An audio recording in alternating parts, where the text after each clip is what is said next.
Hey, what's up? This is Kevin from Kevin's Barbecue Joints, and in this episode I get to talk to two guys I greatly respect in the barbecue business. Stan Hayes from Operation BBQ Relief and Todd Johns from Plowboys Barbeque. They've joined together to do a restaurant relief program. It's the pilot program starting inside of Todd Johns Overland Park restaurant. The logistics are amazing. They'll be serving up to 2,500 meals a day out of that restaurant for free for people in need. And I'll let them get into it, explain the whole process. I'll put links below to every way that you could donate or participate or help out. Or if you want to maybe replicate this in your city, you can reach out to them. They have the logistics. This is in the beginning phases, but it's a great way to help people out during this COVID-19 situation. I can't thank them enough for taking the time to explain it, because I know they're busy ramping this up. And thank you guys, and stay safe. And the Kevin's Barbecue Joints podcast is sponsored by two sponsors, Treaty Oak Distilling, that's treatyoak.com, and AJ's Custom Cookers, that's ajscustomcookers.com. If you're digging these, please subscribe. That way you don't miss out. I have a website at kevinsbbqjoints.com. Brand new, just launched, adding all my content to it, all my back content to it. But right now it's chock full of stuff. I have a blog piece about this restaurant relief program with tons more information. But at the end, stay safe. I'll be putting out as many of these as possible to give you some sort of distraction or information about what's happening. Take care. So I'm Todd Johns. I'm the founder of Plowboys Barbeque, and we've been doing barbecue for 20 years on the competition circuit, and have been doing retail products for 13 years and restaurants for 6.5 years. We've got 3 locations in Kansas City, Blue Springs, Kansas City, Missouri downtown, and then Overland Park, Kansas. We have another location in Lincoln, Nebraska, inside of Barry's Husker Bar. Oh, wow. And we have 3 concession stands at Arrowhead Stadium. Go Chiefs! Wow, yeah, go exactly, go Chiefs. But so what's the status now? When did all your restaurants close all at once, or did you stagger that, or how did that work for you? We kept everything open, and then once we started, getting dining rooms shut down and going only to delivery, it was a matter of days before we shut down Overland Park in downtown Kansas City. We have a drive-through in Blue Springs, and so it made sense to keep that open, and we've reduced our hours to just a dinner service 5 nights a week from 4 o'clock to 8 o'clock. But we've seen a lot of traffic. We've had 20 cars in our drive-through, Really? And normally 8 or 9 would be crazy. So we're able to pay some bills and keep a few people employed, but out of my 42 workers, I had to lay 40 of them off, and you had to do it over the telephone because you can't pull them all together. That's true. So to lay people off through a phone call and not be able to do it face to face was, well, just to do it, period, obviously, but then to have it be so impersonal was heartbreaking. Oh, but now we've got some opportunity to bring some people back. We've got 6 people now here in Overland Park that are getting a paycheck, and they're doing good in the community.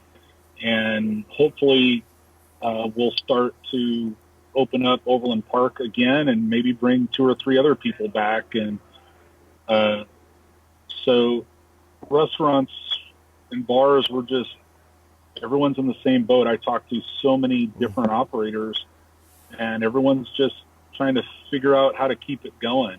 I know it's really sad, and it's sad to see our social media feeds and see who the next restaurant is that is closing, like ZZQ in Richmond, Virginia. I just saw that they shut down, and Fox Brothers, like all these. It's amazing amount. And so let's, before we get into what you guys are doing together, because I really want to get into that. Stan, can you talk a little bit about Operation BBQ Relief?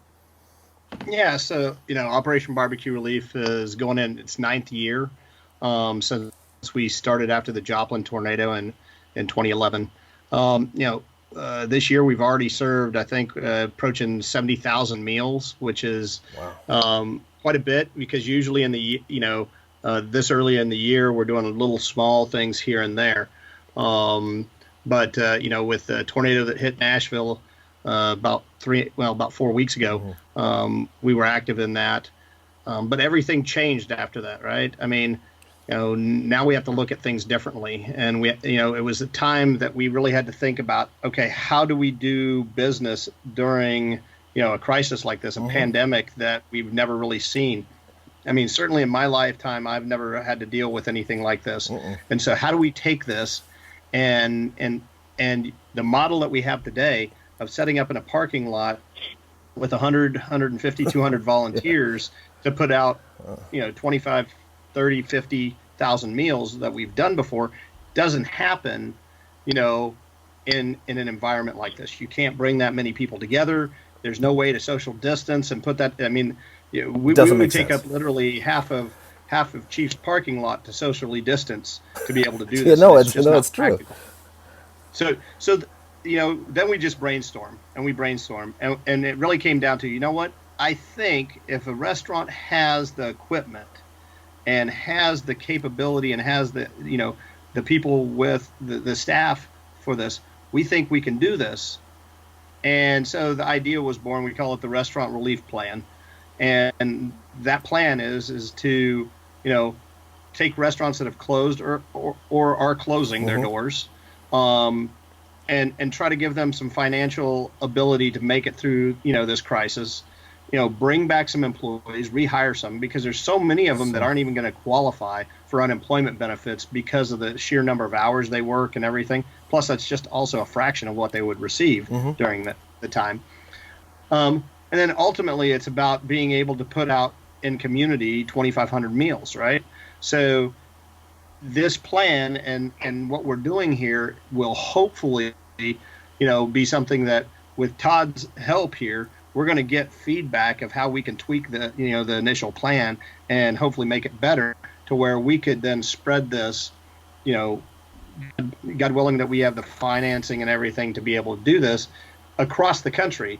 Kansas City could easily have probably 3 restaurants doing 2,500 meals, but I can't do that if I don't have that funding, because right now I'm going into pocket, I'm pulling and using stuff from our freezer storage and our storage right now to get this done, to prove, one, that this is the right concept. And I think that the funding will come for this, so we can replicate this across the country in different, different communities. It can go from here to St. Louis to Dallas to, Atlanta to wherever it might be.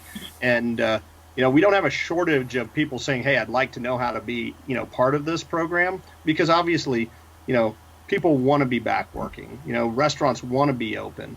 And, in our own little way, this is our own little stimulus package back out there to help, our mission to feed people during, a crisis like this. And I think it's a fantastic idea. And so these meals that you're serving, are they all for specific people to come in, or are they donations when you get the meal? How much? What's the process? And then also, wasn't yesterday, Todd, was the first day that you guys tried this, right? The first day that the concept started? Yeah, officially. We did a trial run on Saturday and just got our legs under us and figured out a little bit of the process. And, just to back up a second, the ability to turn this on as fast as we did is because we had a state-of-the-art kitchen that's fairly brand new with a lot of capacity. We've got 2 Old Hickory SSJs, which are 1,500 pounds of capacity each. We've got double convection ovens. We've got a double combi oven. So that part, when OBR does mobilization, they've got to go out and set everything up and transport everything, and it was already here. So it was just figuring out the logistics of getting the food here. I already had the staff. Now really the I don't want to say the hard part, but the learning opportunity for us is, how do we get connected with the people in need? How do we connect with organizations that are connected with people in need? And that's going to take a couple of days for us to get all those connections in place, and then we'll be at that 2,500 number. We did 600 meals on Saturday. We were a little north of that yesterday, and then today we're seeing a lot more go out. I'm probably going to say, we're going to do about 1,000, 1,200 today, but wow, by tomorrow or the next day, it should be up to 2,500. And our processes here, we've segregated even our own people from front of the house, back of the house, just to keep everyone safe. And the last thing we want to be is spreaders. And so we're keeping no contact with the people coming and getting the food. We've got a table outside. We bring it out, we set it, and then we back away, and then they load their own vehicles. We don't want any contact with vehicles or people or anything. We can't afford to get ourselves sick, and we can't afford to be spreaders, because once that happens, there's 2,500 people a day that aren't getting fed. And so even in the facility, we have one restroom designated for front of the house people, and then two other restrooms dedicated to the kitchen staff. We have tables that they break at that are separate. So, wow, it's such a brand new world. It's so it's surreal. It's so surreal. Like you're saying, it makes complete sense, but it shouldn't make sense. Yeah. We're the other thing is restaurants are already covered, with regulations and permits. And so you're in a permitted operation. And so we've got the sanitizers, we've got the processes in place, but then you've got to add to that. And that's OBR was great at helping us figure some of that out, so we weren't doing it ourselves. They were monitoring CDC and WHO, and were able to give us some things we hadn't even thought about yet. And so the biosecurity on this, I think, is really super important. Otherwise, then we have to shut ourselves down, and if we become spreaders, I keep saying, then we're part of the problem, not part of the solution. Say you're watching. Okay, go on, Stan, please. No, I was going to say, and that's really the reason that we want to try to get this going, because again, I could go take all the equipment I've got in Kansas City. I could go set up in a massive parking lot, and we've got the capacity there here in town to probably do close to 50,000 meals a day without bringing any other equipment to town. Yeah. But I have one person show up one day and they're sick, and then 50,000 meals stops in a community. If I have three to five restaurants in a large community putting out 12,000 meals a day now, and one of them gets, again, like Todd just said, 2,500 meals don't go out, but that still doesn't mean the other 10 don't go out. And so by separating this, you're actually separating. He's separated in his own restaurant, but we separate restaurants, and we have different restaurants doing this in communities. Now we also have that separation, so we don't lose a whole production like we could today. I mean, we've never had that happen, and we've served over 3.1 million meals across the United States, and we've never been shut down because of we take the guidelines and work with the health departments in every one of those communities that we go to. But it was a different world than we're living in today. And the guidelines are being made up on the fly, and they're changing and evolving. It's not something that was set in stone. Like there's things that are obvious, but then it's so different.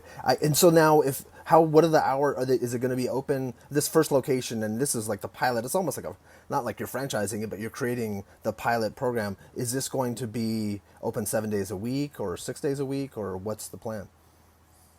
We're going to serve 7 days a week. And we are starting with a 12 o'clock noon pickup until 4 o'clock. And just seeing how that goes, I think there'll be a need for us to do this later. So we might extend to 6, 7 o'clock, but not really not having done this before. And this is all new. It's a whole new world. So we're just starting there, and see where it goes. One of the challenges is getting to people that can't get out.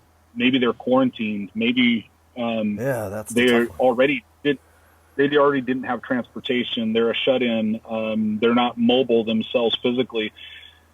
So figuring out how we do that, and we do it in a safe way. And I've had a lot of people contacting me wanting to help, wanting to volunteer. And, I'm saying, look, from working in our facility standpoint, I have to use my staff first because they know how to be safe and what our procedures are for cleaning and all that. For sure. If I start bringing a bunch of people in, then I start to lose control, and that's a risk that I can't accept. Oh, without a doubt, yeah. And the same with delivery. I don't want to take someone and say, hey, go to 100 different homes and deliver food. That sounds like a risk that so risky, we don't want to take too. So, and I know that, there's ways that we can think through that and keep some distancing. But right now, that can be something that gets added on day 3, 4, or 5. Right now, it's connecting with organizations. I think we've got the food side down. That was easy. And thanks to OBR and their culinary team, they've got a dedicated culinary team that's able to see what products coming in and help us understand how to prepare it, portion sizes, making sure we're doing balanced meals. So they have a direct connection to the manager running the kitchen, and that's been a huge help because we're not having to figure that out every day. It's a great partnership. It just makes complete sense. Yeah, we just do the operations and do the customer contact. They're the logistical arm, the planning arm, and I can't tell you how fantastic it is. We get contact from our dedicated OBR team every day, all day long. Wow. Sometimes I wake up to them calling me. It's caffeine and I think that we're close though to maybe finding some solutions on delivery. I mean, there's some organizations that have been doing it. I was thinking that same thing. And have some programs out there. So we're reaching out to them because this could also be something that is also replicatable with those organizations across the country, not just here, but we go into another area. I mean, this solution that we have right here may never, after this is over, may not be something that we ever have to, take off the shelf again. But, until that happens, I mean, this is the best way for us to help probably in communities because, now we're giving back to that community in a small business, but we're also giving back in the fact that we're getting meals out, which is, again, what the mission of the organization is to feed people. And the food is a food primarily barbecue, but you said put together a meal plan. Is it barbecue-ish? It's barbecue-ish. What I would say is that we use, for the last few years, I mean, we're Barbecue Relief, but we do a lot of things that aren't barbecue. We use those smokers as large convection ovens, if you will. Rotisserie convection ovens. There's a lot of times we may not even put smoke on turkey or loins because we're going to put them with brown gravy or teriyaki sauce or, so we've had to adapt over the years too, because we realize when you're in a community for 30 days and you're feeding that community, pulled pork sandwich does get a little old. I mean, it just does. But if you take that pulled pork and now you put it over rice with the teriyaki sauce, now you have a rice bowl that, the sustenance is, it's a great meal. We've added a lot more rice to what we're doing just because, I mean, it's an international, dish really that has over the years been proven, to be that thing that helps you feel fuller, that keeps you fuller, and also stretches the meals further. That's so smart. I mean, we've had to do that. We do a lot of red beans and rice, and that's because we work with a company that pre-packages it and it has a protein additive. So when we're adding more protein to it, it just fortifies it, and we're looking to be able to keep people fed for a duration and trying to do it in a way that because it's usually going to be one meal a day for most people. So, but most people, if they get one good meal in a day and they've got some other things with them, like, like we said, if we can add some shelf stable things, some fruit cups, some, other things to this, then we're starting to add, at least a snack in there or something else for them. Because I can tell you that, I mean, myself, I was at the restaurant yesterday, I saw the meals that were going out, and I probably don't eat that much, for a lunch.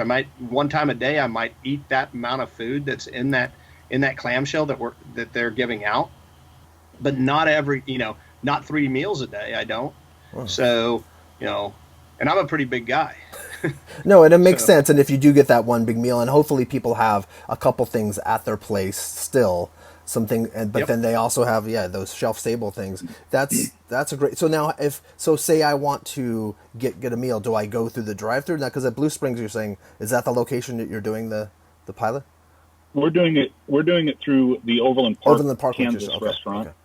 Okay. And so we are asking folks to come to the restaurant, call us, let us know you're here. If you haven't prearranged something, which you don't have to, but if you haven't prearranged something, just say, hey, I'm here for some food, and I need X number of meals.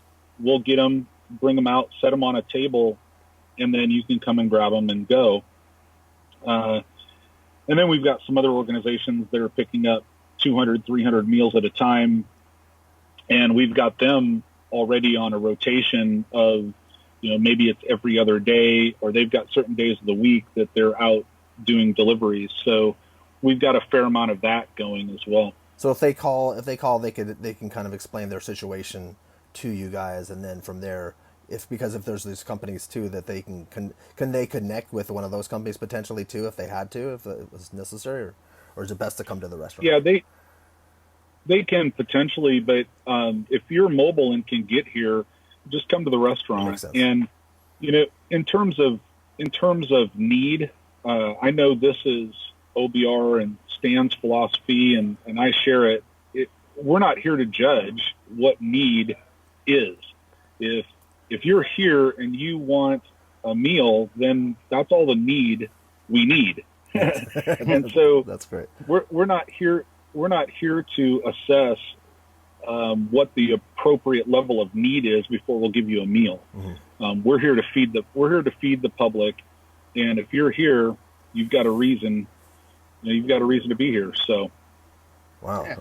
Yeah, absolutely. I mean, we don't know what the person's situation is what an interview that we were doing the other day, one of the guys asked me that, and right before we started the interview, there was a like a BMW or something that pulled up there.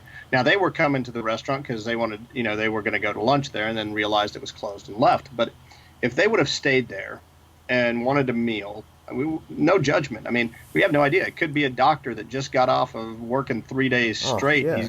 He's getting 12 hours at home, and he heard about this on the radio or something like that, and said, "Hey, you know what? Instead of going to the grocery store, making myself something to eat, or trying to run through a fast food joint, I'm going to grab something there." I don't think anybody out there would have a problem with that. Now, if that person just didn't want to go do that, that's between him and him and God, or or as I say, karma. Karma is a bitch. It does come back around, and so, but that's always been our philosophy since we saw it happen when we were in Joplin. Definitely. Now, if a lot of people that watch these are restaurateurs, there are a lot of barbecue joints, a lot of places in Texas, California, wherever, the South. If they were interested in potentially replicating, like how do they get a hold of? Do they go to the website or what? Yeah, so the best way to do that, if you're a restaurant and you're like, hey, I think I could do this in my community, and there's definitely a need and everything else, we would ask you to just email us at info@obr.org. And give us where you're at, what your capacity is and things like that. Because again, right now, until we get this going, until we get the funding out there, to be able to do less than 2,500 meals a day, it almost becomes cost prohibitive. I mean, we've had some people going, hey, I can do 1,000. Well, to move food and move supplies around the country and everything, you got to have that, the economics have to work out for it. And right now, that economic breaking point that we've come up with is at that 2,500 meal a day limit. So if they have the ability to do that, and they're in areas, I mean, we're working with companies in Texas, we're working with companies in California, trying to find funding for this program. I mean, this program we see right now is one of the solutions that can be out there. And Todd and I have both done other interviews. We've got interviews coming up. We did make the front page of Fox News .com this morning with what we're doing and just trying to feed during a pandemic. How do you do that? And again, we hope that this becomes part of the solution across the country. Well, I'm going to try to edit this tonight too, so that way I can get it out tomorrow. And then I have some people in Los Angeles, some news people out here, NBC people that I'm friends with, that I'll try to see if I can try to get this fast tracked as much as I can. Yeah, I think I'd like to just add one thing, add a little bit to what Stan said. And we are all this whole world, this whole country is trying to just get through this period and figure out the new normal. But what's going to come on the backside of this across industries, across government, across charitable organizations is how do we become better prepared for the next time something like this happens? This is not a hurricane. It's not a tornado. It's not a flood. It's mass reaching. And so I think OBR and all of us that support them are going to be spending some time figuring out how do we do virtual deployments, which is what I consider this. Mm-hmm. How do we do virtual deployments and have that in our toolkit, as well as the command centers and the mobile, big smoking trailers and reefer trucks and things like that. So, I think this is going to be a part of the next couple of years, figuring out how would we turn this on again when something like this happens and we're not all scrambling. We've got a plan, and that plan can be executed just like what they've been doing the last 10 years with OBR. It's fantastic. Yeah, because at the beginning, Sam, when we had originally talked, OBR, you guys were just kind of figuring things out, and now you have a machine in place that works. When anything happens in the country. I know you guys are going to be there. It's just you guys have it set up and it's ready to go. So and everything that we've done has been about scalability, and building a program around how we can scale, and I think Todd knows this, but I mean, Old Hickory, was one of the first companies that really came to us and said, hey, we believe in what you're trying to do, and we're going to give you a smoker. And, and I still have that first smoker that they so said, hey, and it's on a trailer, and heck, Todd's used it, and we've given it out to, when we're not on disaster for things, to help other organizations. But, as we look at that, we built almost everything around that particular model, and we actually have a few of the SSJs like that Todd has at this restaurant. We have a couple of those, but most everything is this ELEDX that Old Hickory makes, and we know how many meals we can put off of that a day. We even know if the protein is frozen, how many servings come off there versus and the culinary team has gone in there to build that out to say, hey, we know that if it's frozen, we can only put, I think, 65 something, 64 butts on there, right? Versus the 80, to 90 that we can put on when they're totally thawed. And that's just because we've got to have more airflow, but we can do it in about the same amount of time. So, our yield comes down, but we know that we can get it done, during this time. And the same thing with the number of loins that we can cook and all of this. And that's credit not to, anything that I did anywhere. That's really the credit to the guys that are out there working it, saying, hey, we know this, so let's put that on this spreadsheet, and now they've built out this to where we know that, hey, we've got to do this. We can teach Todd, what that how that recipe works, and then we can augment it for for his restaurant, because he doesn't have, the number of tilt skillets that we have available, or, things like that. So there's some ebb and flow to it. But as Todd said, this is going to be something that, at the end, hopefully we never have to use again. Hopefully not. But we're going to have it sitting on the shelf in case we ever do, because we can go back, pull that off, and say, okay, this is what it was, and everybody remembers this. Let's see, how do we replicate it again? And hopefully, like everything else, we learn and we learn. By the time this thing is done, and we can say, hey, you know what, things are getting back to the new normal. Mm-hmm. Hopefully we even have a better understanding of what this program, became.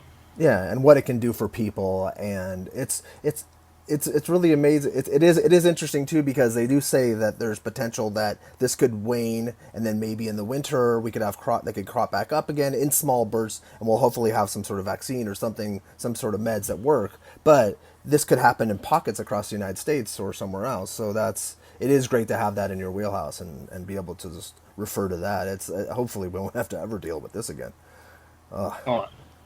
But at 7 days a week, Todd, like at 7 days a week, you're going to have a great model after a month. You're going to really know what's going on and how it works. Is there a way for people to, number one, for people to donate, and then also for businesses to donate?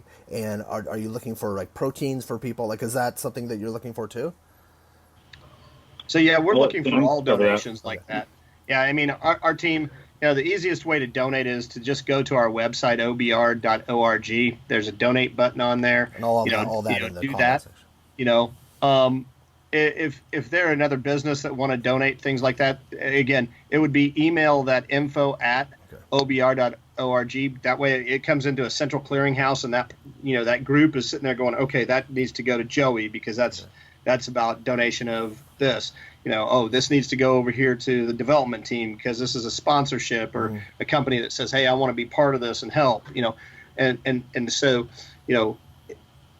everything, every little bit can help. I mean, it may, whether it's the person that says, hey, you know what, I know a group that wants to do, that has the ability to deliver. They've delivered before. I mean, let's get them involved. Or, hey, you know what, hey, I know of an organization that's over here, and they're, hey, get a hold of the restaurant in those.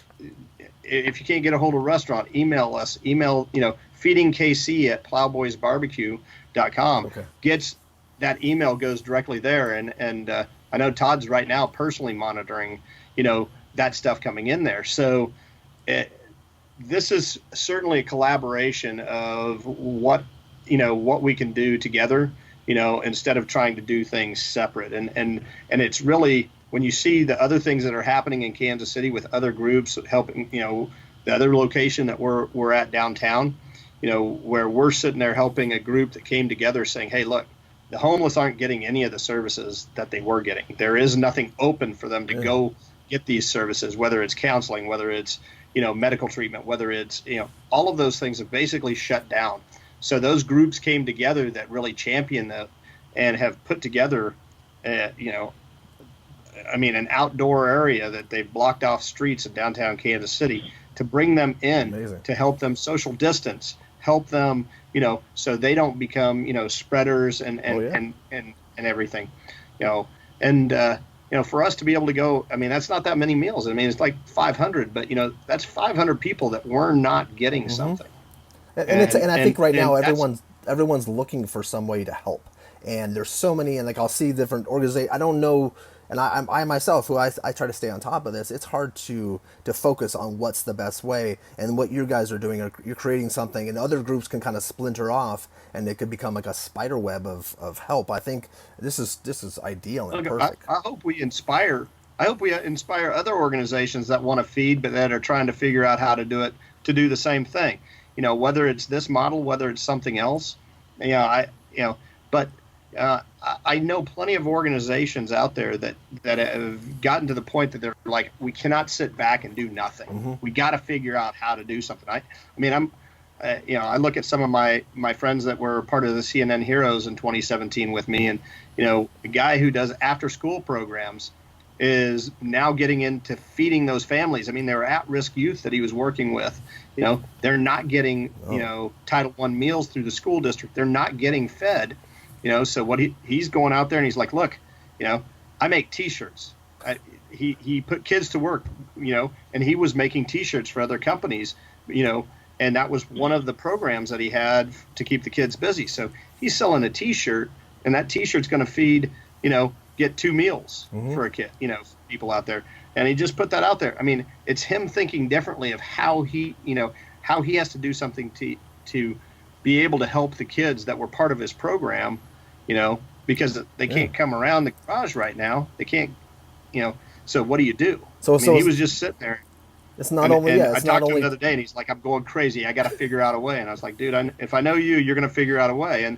And more people are starting to do that.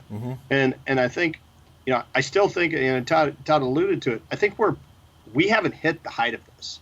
We haven't hit where people are now, people are starting, people are hungry. People need meals. People, especially those that can't get out of their home and the elderly, the youth that are not getting Title I meals. It may not be just because they can't. Most of the time, it's that they can't get there to the school to get them because they were getting picked up on a bus to get there, and now they can't get there. So we know that that's out there. And then with all the layoffs that we've seen around the city, and especially the layoffs that we're seeing in the food industry. I mean, look, we're not, we consider ourselves part of the food industry because of the amount of meals and what we do. And so many of our volunteers are are restaurateurs that own their own restaurants, or are restaurant workers and stuff that come out to help us. So, this is, again, all of us just trying to come together and figure out a way to do more. And hopefully, like you said, this would even it would be nice for people to assist you guys and to donate and just to learn about this and to know this exists. But maybe this will inspire people to do something. If it's not replicating this in a small way, it's just doing something to help, because we all need each other in this. Absolutely. Well, I think this can be a model where food purveyors like Cisco, U.S. Foods.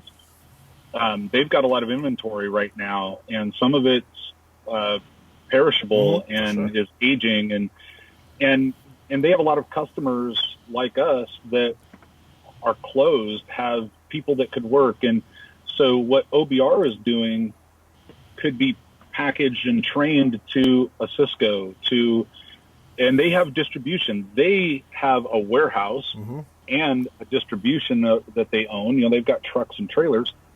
So Cisco could be a company that in communities they're operating in says, hey, let's grab 3 or 4 restaurants and let's do the same thing. They're a very philanthropic organization, but they've never had to think about this before. And I know I'm in some groups here with Cisco that, they're trying to figure out how do they help their customers and the restaurant and bar community.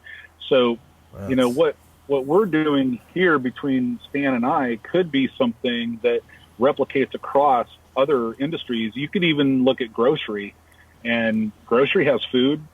There are lots of people like me that would love to just hook in with someone that can source me with food and put me to work. Give me something to do because I want to help. And, help me bring it to my licensed, permitted place of business, and I can do it the right way. And so, hopefully when everything kind of settles down and we're back to normal, that, we can package this and educate some other groups that could have this in their toolkit as well. Because that's, for small business in this country, we employ about 40% of the workforce, and it's important for everyone to figure out how you hold up small business so that the whole thing doesn't collapse. Our whole economy, as we know, runs off of customer confidence and customer spending. And so you shut that down, and we're seeing the impact of it. So it's important. It's an ecosystem. This economy. You just look into my industry, and all of my vendors, whether it's the people that clean our hoods, whether it's our bakery, you think instantly of the people providing the proteins and the food, but it's everyone. There's it's a the lot people more that tied come to in and clean. I was hearing yesterday that janitorial services, those people don't have offices to clean anymore because no one's there, and it's a ripple effect throughout the workforce. And a lot of the janitorial companies, there's some big national ones, but there are a lot of small ones and a lot of independently owned. And so this whole thing ripples, and restaurants, we're the front line of, we're kind of the end of the chain, but there's a lot of people behind us that are depending on us too. So I think the restaurants and bars get a lot of the media attention and get a lot of the conversation, but it's because we're the most visible. There's a lot of people depending on us behind us too, and they're trying their best to support, but they've got their own stuff to figure out. And the types of people that I'm talking to now on a daily basis are people like my sister. She's a beautician and has been doing it for almost 30 years, and she's self-employed. And so she can't get any assistance because she's self-employed. She can't get unemployment, and she can't go to work because she's been shut down by her state. So, she's worried. She's worried about paying her bills. She's worried about having money to eat and feed her family. And so we're talking to those kind of people that were gainfully employed, doing just fine, middle class. Just 2 weeks ago, we're fine, and now they're scared. And people talk about the month to month. Well, there's millions of people on month to month, in that they have high months, low months. People that are on sales. I've been in sales my entire life prior to doing this, and there'd be huge months, and then there'd be months where you make nothing. So you kind of figure it out. No one could pre-plan for this. No. Yeah, and our cycle in the restaurant business is January, February are our slowest months. So we come off our slowest month, and then we get to perpetuate slower months in March, April, and probably May. So, our workers weren't getting as many hours as they typically get already, but you plan through that, to your point. But then this was a curveball. We should be ramping up right now, but instead we're winded down, and that affects our workforce too. It really is something to get your head around, and I thank you guys so much for doing what you're doing, and Stan for doing this all these years, and yourself, you've always been helping in your various different ways, but doing this, it's a big deal, and it's really important, and I'm so glad that something like this exists for people, and hopefully this is something that can spark and go across the United States. I would love that. And is there anything else that we can, any other information? I'll make sure that I have all the information. I'm gonna have a blog post as well as the comment section below this. Is there any other information that people need for this?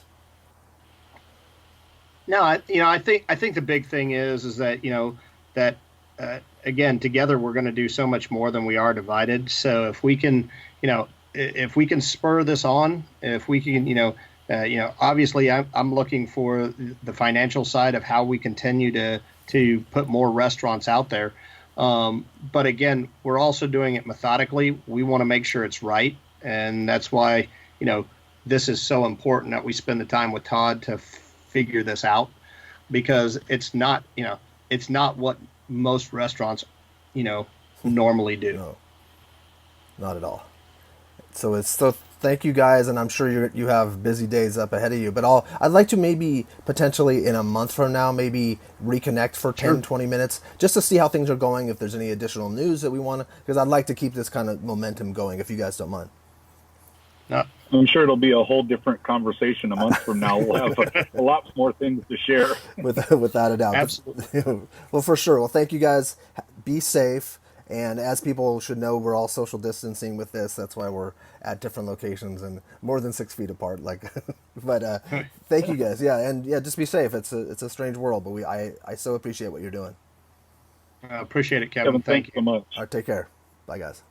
Bye. All right, see ya.